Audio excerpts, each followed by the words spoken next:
Okay, let's get talking now because the Independence Square was flooded by people of all walks of life, majority of them from Teshi in the suburb of Accra, when Emmanuel Adjei rode all the way from Munich, passing through 16 countries. Here, landed in Accra, about 16 hours GMT. Let's hear him when he arrived.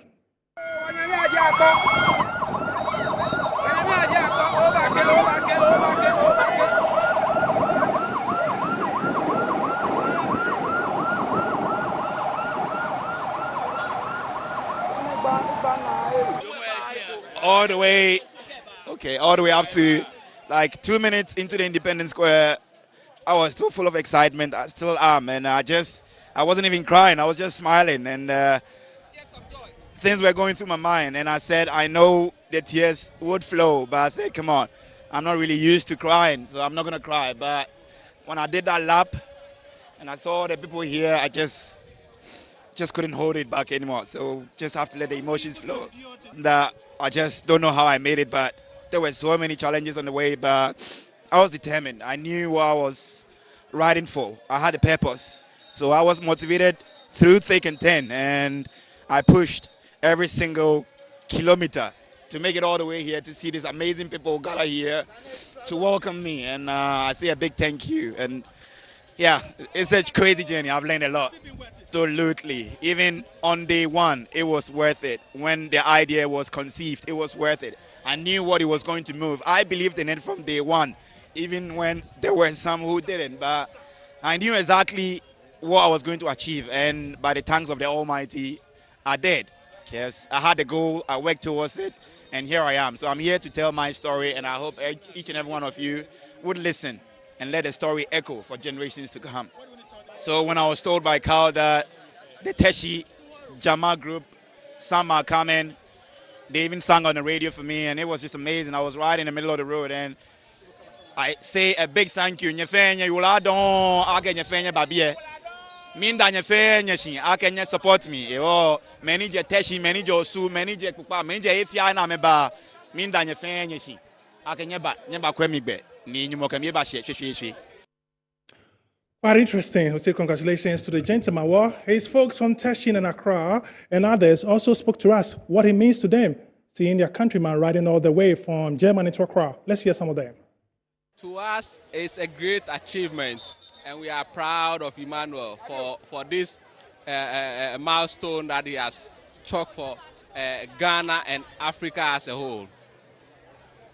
Yes, I think this is an eye-opener and an inspiration to the youth that they can do something to help the people of Teshi. Just as Emmanuel have dedicated his life to ride all the way from Germany to Accra. So I think it's a challenge and it's an inspiration for the youth of Teshi. It's a great feeling, and I can't just imagine it. To ride a bicycle all the way from Germany to Ghana is crazy, but it's a great achievement, and I doubt there will be anybody who can try such a thing. The purpose of it is to ensure that he raised money to help the people of Teshi, educational materials and library here and there. What do you make of that one? It's a good call, and I'm just praying that Ghanaians will see the need to support. I was at the library this morning to see the progress of work over there, and something good is happening there.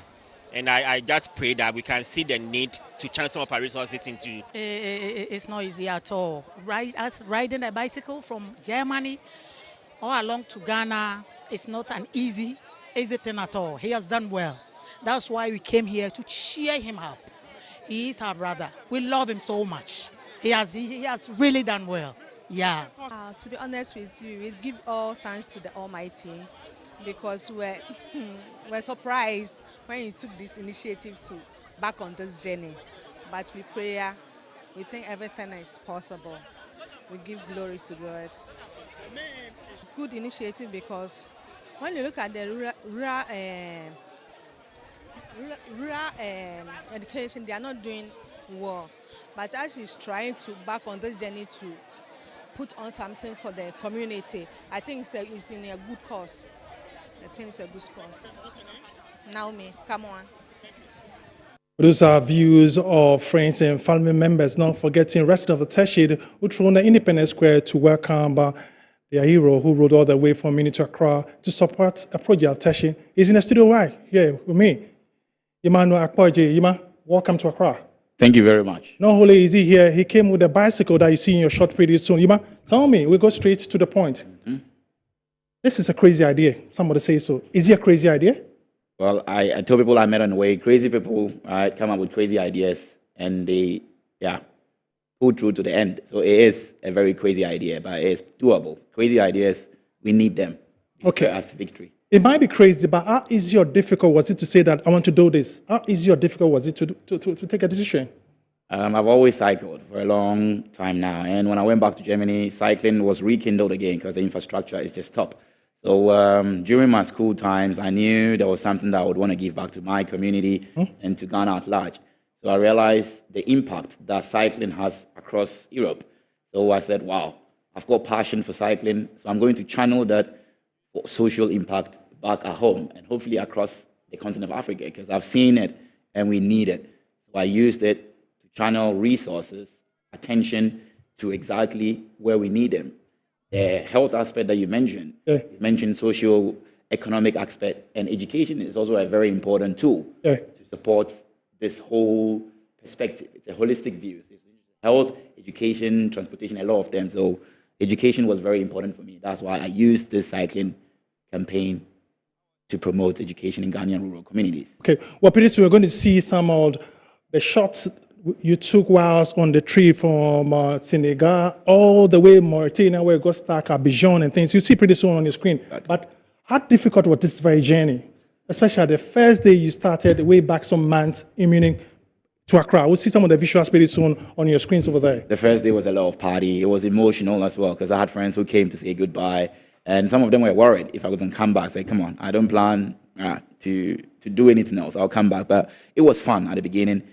During, it was still fun, and right at the end, it was still fun. It's never changed. But the challenges, my oh my, they did come, and I tackled them. I fixed my bike in the middle of the night when I got a puncture. I was somewhere where there were no human beings, no cars passing by, and I got a puncture, so I had to fix it in the middle of the night. I used my torchlight, and it wasn't just one time; it was 20 times. And every time it happens, I have to fix it and move on. Otherwise, I'll be stuck at the same position. So when things happen, you just find solutions. It's in its instinct, and I made use of it. Okay, what influenced your decision to embark on this journey? What influenced your decision? Education. To use education as a very important tool for social impact. Because I had access to education, but I still had my challenges. Walking to school every day, now and then, kilometers, maybe 3 to 4 kilometers in total. Way back in Ghana or in Germany? Way back in Ghana. In Germany, it was right around the corner. Okay. So the access to education back then as a kid, I still do remember. And it stuck with me. So back in Germany, when I was able to see the standards of education over there, not just in Germany, but just, in developed countries. And we can do it too. We just need to invest into it. So education was so important for me. So I said, I need to channel my energy into this. So I'm going to use this cycling tool to mobilize funds, which is exactly what I did. So I cherry-picked Edu Sports, the Ghanaian born and bred, impact-led NGO, and I told the founder, Kat, this is exactly what I want to do. I would want to go to Ghana anyways on a bike. I don't want the potential to go wasted. We've raised so much amount of money and it's still incoming. So it would have been waste of potential. But I saw the impact that would have, and I used it to mobilize people, mobilize funds, mobilize attention, and I'm very happy with the end result. Talking about funds, has it been worth it? Has it been worth it after arriving in Accra? Absolutely. Why, you say so? So it is very transparent. We've crossed over $20,000. So that's a huge amount of money. I opened 2 systems of funding. One is directly through EduSport. So all the donations online goes to EduSport to support their expansion projects. They've got 50 communities in which they operate. Right? So they've got this sport where the communities are engaged to lead education, a future-ready education themselves, but they get access to their resources, they get tablets, they get a lot of digital training, a lot of things go on there. I've been to one of their sports in Elmina yesterday. I've seen it myself. I've interacted with the catalysts, they call them, and also the school children. And that's exactly what I've also done at Teshi. Yeah. So the Teshi library has not just only been refurbished with the other second account that I set up. So whilst we're doing all this, we're thinking of your people back in Teshi, that's it? So I have a second account. I've raised over 6,000 euros on that account to support. So the library has been refurbished. It all came from the money through the work of my family, who has been putting in a lot of work. So Teshi is now part of the EduSport community, and it will be supported. And I also catalyzed a cooperation between EduSport and Ghana Library Authority, a partnership that has evaded them for a couple of years now. And now it has become a reality through the impact of Bike to My Route.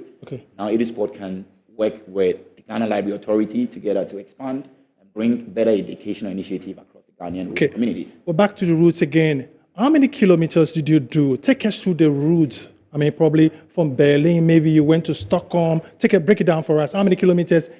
How did you go? Just tell me. Exactly. So I like how you started. So I didn't go through Stockholm. I didn't go through Berlin. But where I started was Munich, where I live. So you have to cross the Alps to the southern Alps, Switzerland, France, Spain. There are Alps there, which is very tough. So I started in Munich. I went to a Ghanaian friend who was 150 kilometers away, spent a night at Set, and then moved on to Switzerland, where I also have a friend. And then I crossed Austria, but it was just for a day, but it still counts as one of the countries. And since I have German citizenship and a residence permit, I don't need to flank my passport. It's even, you can just go through. And then from Austria through Switzerland, and I spent 3 days in Switzerland, moved on to France, and I think a week in France and a week in Spain as well, because this is our whilst riding, because this is our big country crossing. So you can imagine. So from Germany all the way to the southernmost city in Spain, which is called Tarifa, it's approximately 3,200 kilometers. Is it Tenerife or Tarifa? Tarifa. Okay. Tarifa will be the island next to Morocco. Okay, yeah. So Tarifa was where I took the ferry. So all the way from there was like 1/3 of the whole kilometer. So I covered 10,350. Oh, all the way. 10,350 kilometers. So it's a wild imagination, but a lot of people cannot project it. So I'm not disappointed, but a lot of people didn't really know what it meant. They just saw my poster behind the car, and that was it. I was getting the body language, the feed. Some people were cheering because they knew about it. So in all these 10,000 kilometers, you use that bicycle over there. That's what you use? I use the bicycle. If you give it a shot of the bicycle over there, it looks crampy, tired, died. Okay, that's the bicycle that was used. Or 10,000 kilometers, this bike. Plus, you're not scared? You're not scared? I was scared. I mean, scared in terms of dangers on the way. Yeah. I was concerned, all right, but I still had my mission. And when I put something, I mean, my family knows, my dad would attest to this. When I say I want to do something, I would do it. Otherwise, I become so restless. So I came up with this idea 5 years ago. And the first time it came, I just said, come on, okay, it's a fantastic idea, but I'll stick to Europe territories. I prefer it here. I know my way around. And then it kept coming back to me. I just couldn't let it go. Okay. So that's how I said, I need to do this. Let me find out some crazy questions from you. How were you able to cope with all this culture within this area? Because you went through Austria, France, Switzerland. And then, how's the food dieting? Do you have time to take a bath, relax and everything? What? Your hair looks sketchy a little bit. I know. That was the new style that I got on the road, because I could get a barber to cut my hair, but I said, no, it's part of my souvenir, how I look after the journey. I mean, I looked a little bit like this before the journey. Okay. But I like the look, actually. I looked myself in the mirror, wow, I don't have to comb my hair, and it was a tough job. So I said, no chance. But the food was not a big problem, because within the European territory, I'm used to that kind of food. So in Spain, tortillas or tapas, something like that, I'm used to it. And then in Switzerland, they have a lot of cheese. I love cheese.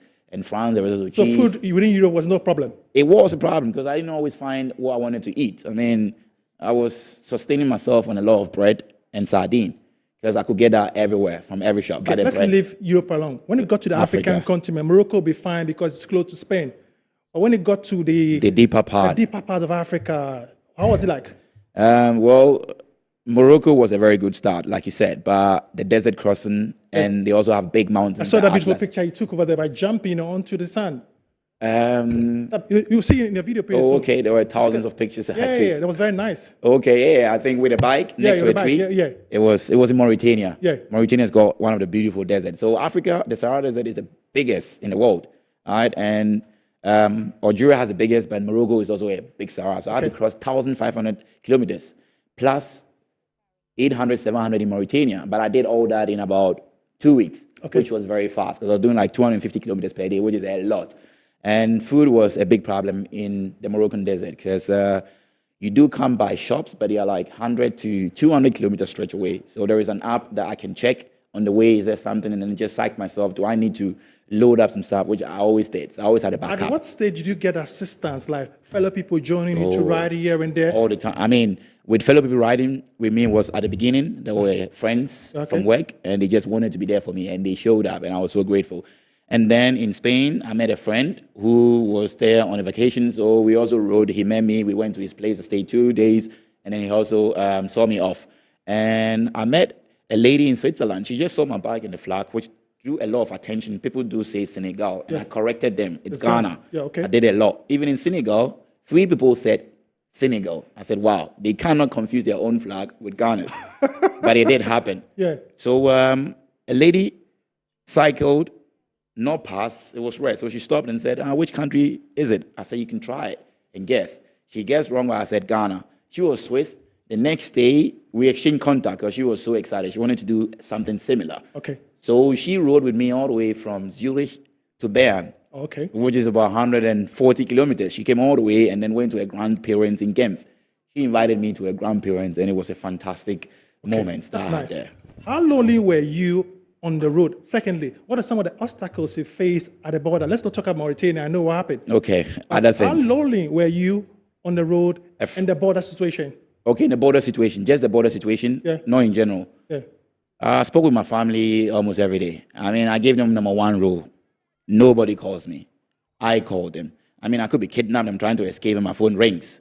So I said, please, don't call me. Your mom was worried, your brother? Yeah, they always worried. So because of my mom is actually not worried, but they were worried. I got a satellite telephone just to make sure, because there were moments where I didn't have internet. Okay. So I had to make sure I contact them. And they were always contacted. Maybe just one day that I didn't have a SIM card. So I have to buy a new SIM card in every new country, which was tough in certain countries, in Guinea, for example. So they were always informed, and I was never lonely. My family was always with me. Answered, and I had some never friends. lonely. Never Let's lonely. talk about the border situation and whether it was obstacle or was fine. Tell me about the border situation. So Mauritania, as I heard, I did a lot of research. I spoke to a lot of, I contacted the Ministry of Foreign Affairs to help me with the situation as well. I had several phone calls with Ghana's representative in Mauritania, because we don't have a consulate there, but we have a representative. So he revealed to me that it's very difficult at this point as a Ghanaian to travel through Mauritania. Yeah. So it's not official, but if you do apply as a Ghanaian outright. Apart from Mauritania, what else happened? I know Mauritania was difficult, but what else? So in Senegal, it's quite funny. A police officer, so when I was crossing, so I crossed Senegal into Gambia, and then Gambia into Senegal again, based on how you cross it. It's just like a little tongue. And then when I got to the border crossing, Senegal into Guinea, Bissau, the officer from the Senegalese checkpoint, I mean, they wanted money, of course. It wasn't the first time. I knew it was coming. Exactly. But one thing that stuck with me, the answer of an officer in Guinea, as I had crossed, and in Guinea-Bissau, the officer, they speak Portuguese. Yeah. And I speak a little bit of every language, so I tried to. And he said, yeah, you pay this amount of fee. I said, come on. Ghana is an ECOWAS country. I have free movement within the ECOWAS territories, including Guinea-Bissau. He said, ECOWAS is politics. It means you pay your fee. Say that again. He said what? He said ECOWAS is politics. It means it doesn't play any role here. You have to pay, which was not legal within the statutes of the ECOWAS. Exactly. So he insisted. Sometimes they take your passport. I mean, you have to give them a passport to stamp you out. Yeah. He kept it. So that happened twice. He kept it, and I tried to bargain. It always, because sometimes they try to take the money. I try to tell them, no, I know my rights. I know I'm not supposed to pay. And then it works. But he got the money. I had to pay. And that happened twice. I think in Senegal, exactly. So that also happened. So I had a confrontation with one of the officers at the counter. He said I should pay this amount. I said, come on, why should I pay? And then we settled with pay this amount. Okay. And then an officer came and said, why is it so loud out here? And I said, this is what happened. He said, okay, come with me. I said, okay, we're going to rectify the situation. And then he wanted me to flip my phone open. So I used my project to show them I'm on a mission. And some people just go crazy right away. In Sierra Leone, it was crazy. Yeah. And he opened my phone and he was going through my phone. At first, I didn't really process it. And I said, I didn't understand. And he went through to see if there are any pictures of him, because this same officer has been caught on camera taking bribes. So he is quite known. And it didn't go down well with him. So he's very worried. So he showed me a video of himself with someone in the background speaking. And the person had a similar voice like mine. And he thought it was me who did that recording. And I said, come on, this is my first time in Senegal. I've never been here. So how would I have done that? Still didn't, because the French and the English speaking, I mean, I did my best to communicate, which they did understand, but there was a communication barrier as well. And then it got quite hot. And then his boss came in and then dragged me into his office. So he snatched my phone out of my hand, and I managed to hold on to my passport. And then his boss came and then said, okay, bring everything. He got very loud when he came into the boss's office because he was trying to save the little image that he still got. I said, come on, why are you mistaking me for someone that you haven't even met before?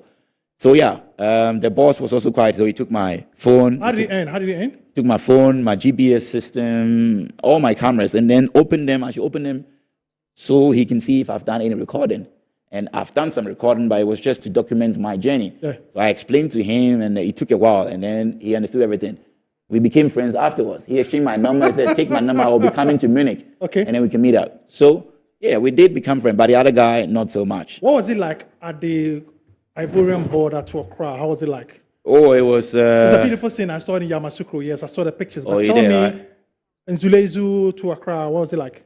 Oh, in Nzulezu to Accra? Yeah. So I had fantastic riders coming all the way from Teshi. Yeah, step up. Thanks a lot to Lubo them. border, right? Lubo border. They came all the way to a Lubo border, Yeah. all right? And the road was crazy. So we didn't really...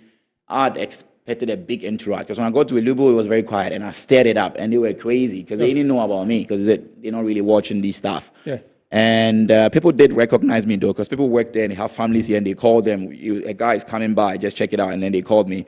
And the riders came in the evening. And then we did 70 kilometers to my hotel. There's beautiful pictures from there you seen over there. Oh, yeah, Friday, exactly. I saw it. That's beautiful. So Go ahead. we rode all the way to my hotel close to Nzulezu. And I wanted to pay another visit of Edu Sports facility, but it didn't happen because the next morning we had to go to Elmina where I paid the sport visit. And that was 150 kilometers away. Okay. And I had to also do some few meet and greets in Cape Coast where I grew up and attended all my school. Okay. Back here in Accra, around 16 hours GMT. Educational purpose, right? You've achieved it. What happened to cycling? I mean, they called the cyclists came to help you. Exactly. This is sports. So I'm very happy you brought that connection. So I told the cyclists that I'm very interested in cycling. That's my job. I'm a sports scientist. I work with professional cyclists. Right? I work in a sports medicine facility and I've got good connections. But they need to see talent. This year, Rwanda is hosting the World Championships in cycling.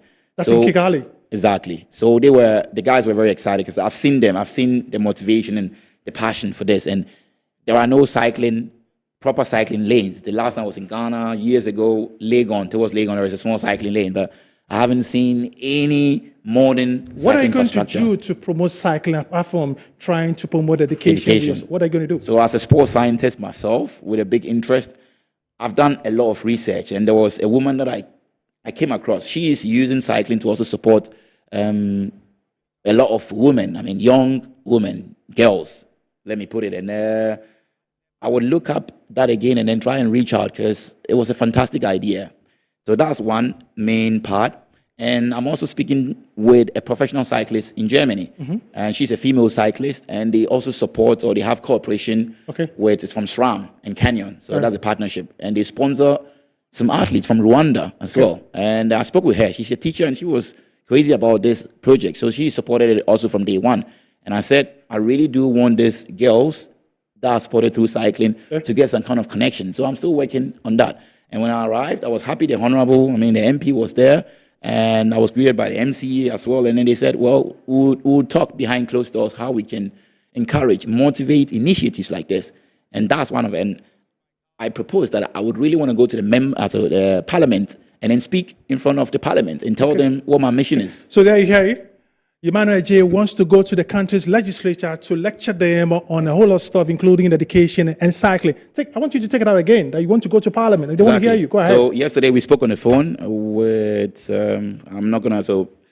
his protocol leader and then also the deputy minister or the deputy speaker, the first, would also be coming to tomorrow's event. And he asked me on the phone, is there anything that they can do? Exactly, they can do. And I said, well, thanks for the question. First and foremost, it's a charity organization, charity aspect. So I'll be happy if there is any kind of financial donation. Second of all, I would love an invitation to the parliament because I love what you did with this story. It echoed through the system. What you did, fantastic. And I need another voice. I need more voices. The more, the better. So I asked him, I'll be very grateful if I'll get an invitation to go all the way to the parliament. You want to go to parliament? Oh, that'll be quite I'm more than crazy, like you said, to lecture them on that because a lot of them would want to support that. That's one thing. when you draw people's attention to this kind of initiative and they see the benefit of it, they will be on board to support it. That's why I'm very happy to pitch this idea to Parliament. Thank you very much. What is happening tomorrow at 10 o'clock? What is happening tomorrow at 10 o'clock in my hometown, Teshi, a vibrant, beautiful city. Also has the challenges in education. So we are celebrating this Bike to My Roots welcome event. Big Deba will be held there 10 o'clock, and I'm urging each and everyone to come by. The space is limited, but we've made the walls quite short, just like in stadium. People How about the library? How's the situation in the library? The library looks beautiful. So through the cooperation with the Ghana Library Board, we've had the orientation and recommendation how we should pay. So a lot of painting has been done. Okay. It looks beautiful. So people would come and see one of the important impact that Bike to My Route has also brought into my hometown of Teshi. Okay, we'll be speaking for the past 35 minutes regarding this very project. I want you to use this medium to appeal to people why they need to take just challenge, just like you've done, to raise funds to do any project which is very positive for the society. 30 seconds. 30 seconds. Okay, good. Starts now. Take. So the journey is called Journey to Build, Inspire, and Explore.